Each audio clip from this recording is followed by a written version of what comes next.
So I have some questions for you today, Ella, about the different schools that you volunteered and attended at Rwanda.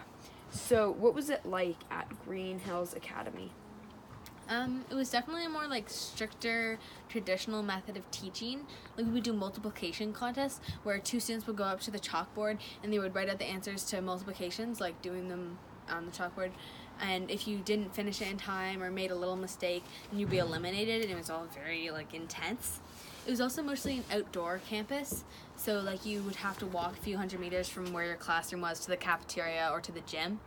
And I also have this really clear memory of in the mornings or at like 10 o'clock, like in the middle of the morning in between when you got to school and lunch, there would be like a little tea break, I guess. You would get this really like sweet milky tea and a donut. And Sounds fun. Pretty great. Yeah, it was overall just a really good experience.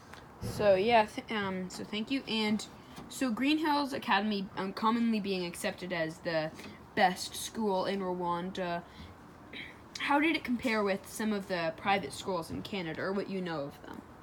I haven't actually been to a private school in Canada, but I'd assume, well, the price difference is definitely huge, because at Green Hills Academy, I know it's $1,000 a year, whereas at most private schools in Canada, I think it's upwards of $10,000. And as well as at Green Hills, there was almost no technology. I don't think any.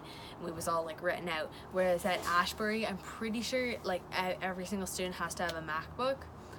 I guess the quality of teaching probably isn't all that different, because I felt like I learned a lot at Green Hills, but the class sizes there would be definitely a huge difference, because at Green Hills there'd be like, I don't know, 30 to 40 in each class, but at private schools here, I know the class sizes are always less than 20.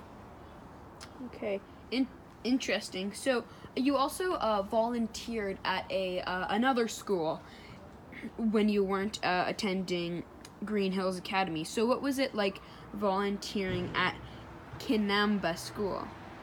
I really liked volunteering it. Probably the biggest thing that I took away from it is just how like grateful everyone should be to be able to have an education, because the biggest difference between kids at that school and kids at my school here in Ottawa was that they were just so excited to learn, and they came to school like ready to, I don't know, solve the math problems, always had their homework done, always raising their hand, because they realized like how much of a gift it was, because they probably knew people who couldn't go to school and because of this never really had like that successful of a life, or I don't know, successful in their own way, but like never really made a lot of money and stuff.